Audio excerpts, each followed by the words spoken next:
नमस्कार बंधुरा NRM kitchen and Fani गेमे सबाइके स्वागत जानाई। आज आबारो हाजिर हलाम आपनादेर माझे नतून एकटी रेसिपि निये। अनेकेई आमरा कातला माछेर कालिया खेयेछि, किन्तु रुई माछेर कालिया कि कखनो एइभावे बानिये खेयेछेन? चलुन बंधुरा आज रुई माछेर कालिया किभाবে বানাবে চলুন বন্ধুরা ভিডিওটি শেষ পর্যন্ত দেখে নেওয়া যাক। রুই মাছের কালিয়া বানানোর জন্য বাজার থেকে 500 গ্রাম রুই নিয়ে এসেছি এবং সেটা ধুয়ে লবণ হলুদ দিয়ে মেখে রেখেছি। এরপর একটি কড়াইতে পরিমাণ মতো তেল দিয়ে দেব। তেলটা গরম হতেই রুই মাছের পিসগুলো এই গরম তেলের মধ্যে আস্তে আস্তে দিয়ে দেব। এই যে যেমন এইভাবে দিয়ে দিলাম। রুই মাছটা এইভাবে আস্তে আস্তে ভেজে নেব। রুই মাছটা দিয়েছি, এবার খুন্তির সাহায্যে রুই মাছটাকে উলট পালট করে নিতে হবে। যে পাশটা ছিল তার উল্টো সাইডটা পাল্টি করে সেই সাইডটা ভেজে নিতে হবে। এই যে আমাদের রুই মাছটা ভাজা সুন্দর হচ্ছে এবং দেখতেও ভালো লাগছে। যতক্ষণ ভাজা হচ্ছে এই রুই মাছ বানানোর জন্য কী কী লাগবে, পেঁয়াজ, আদা, কাঁচা লঙ্কা, টমেটো এবং আলু। রুই মাছ ভাজা কমপ্লিট। এবার একে একে এগুলো সব নামিয়ে নেব। এই যে খুন্তির সাহায্যে, এখানে হাতা দিয়ে নামালেও নামানো যায়, আমি খুন্তি দিন নামিয়ে নিলাম। সব মাছ নামিয়ে নিয়েছি। এই যে ভাজা কমপ্লিট হয়ে গেছে, দেখতে কত সুন্দর লাগছে। এইবার যে তেল ছিল সেই তেলের মধ্যেই কয়েকটা আলু কেটে রেখেছিলাম পিস পিস করে, সেই আলুগুলো এই তেলের মধ্যেই ভেজে নেব। এবার এই আলু লম্বা লম্বা করে কেটেছিলাম কালিয়া বানানোর জন্য, আমি এখানে আলু দিয়েছি। আপনারা চাইলে এখানে আলু নাও দিতে পারেন। আলু দিলে আলুর টেস্টটা একটু অন্যরকম হয়ে যায়, আলু ছাড়া টেস্টটা একটু আলাদা হয়ে যায়। আমি এখানে আলু দিয়েই রুই মাছের কালিয়াটা করব। আমাদের আলু ভাজা কমপ্লিট হয়ে গেছে। এবার আলুগুলো একে একে সব নামিয়ে নেব। নামিয়ে নিলাম। এইবার এই তেলের মধ্যেই আমি ফোড়ন দিয়ে দেবো, একটা শুকনো লঙ্কা, একটি তেজপাতা।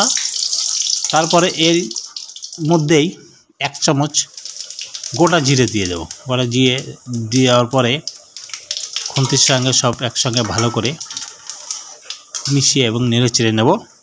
তারপরে যে পেঁয়াজটা কেটে রেখেছিলাম, একটু থেতলো করে দিয়েছি, সেই পেঁয়াজটা এই তেলের মধ্যে দিয়ে দিলাম। দিয়ে এটা খুন্তির সাহায্যে উলট পালট করে নাড়তে থাকলাম। এবার পেঁয়াজটা ব্রাউন হয়ে গেছে। ব্রাউন হতেই যে টমেটোটা কেটে রেখেছিলাম সেই টমেটো এর মধ্যে দিয়ে দেব। টমেটো দেওয়ার পরে এটাও একসঙ্গে ভালো করে নেড়ে চেড়ে নেব। তারপরে টমেটোটা গলে যাওয়ার পরে হালকা গলার ভাব হয়ে গেছে এবং প্রায় গলেই গেছে। এখন আমি এখানে আদা, রসুন এবং কাঁচা লঙ্কা বাটা যে ছিল সেইগুলো এর মধ্যে একে একে সব দিয়ে দেব। দিয়ে এটা ভালো করে আবার করে মিশিয়ে নিতে হবে। মিশিয়ে নিলাম ভালো করে। এবার এর মধ্যে হলুদ গুঁড়ো, জিরে গুঁড়ো এবং ধনিয়া গুঁড়ো অল্প অল্প 1-1.5 চামচ করে পরিমাণ করে সব দিয়ে দিলাম। এই যে এখানে এটা ধনিয়া গুঁড়ো। এবার পরিমাণ মতো এবং স্বাদ মতো লবণ দিতে হবে। লবণ দেওয়া হয়ে গেছে। এরপর হালকা নেড়ে চেড়ে হালকা সামান্য পরিমাণে জল দিয়ে দেবো, যে মশলাটা যাতে ভালো করে কষিয়ে নেওয়া যায়। সামান্য পরিমাণে জল দিয়ে দিয়েছি। এবার এই মশলাটা কষানো হয়ে যাওয়ার পরেই যে আলুটা ভেজে রেখেছিলাম সেই আলুটা এর মধ্যে দিয়ে দিয়েছি। এই যে আমাদের আলু দেওয়া কমপ্লিট এবং আলুটা নেড়ে চেড়ে নেওয়া হয়ে গেছিলো। তারপরে পরিমাণ মতো এখানে জল দিয়ে দিলাম কালিয়া বানানোর জন্য। আপনারা যে পরিমাণে বানাবেন সেই হিসাবে জলটা দিয়ে দেবেন। কম বেশি হয়ে গেলে টেস্টটা অন্যরকম হয়ে যাবে। এই যে ঝোলের যে জালটা টকবক করে ফুটে উঠেছে, এই যে সুন্দর দেখা যাচ্ছে। এবার যে মাছটা ভেজে রেখেছিলাম সেই মাছগুলো এই ফুটন্ত জলের মধ্যে দিয়ে দেব। মাছগুলো দিয়ে দিয়েছি, খুন্তির সাহায্যে আবার একটু নেড়ে চেড়ে নেওয়ার পরে এখানে আমি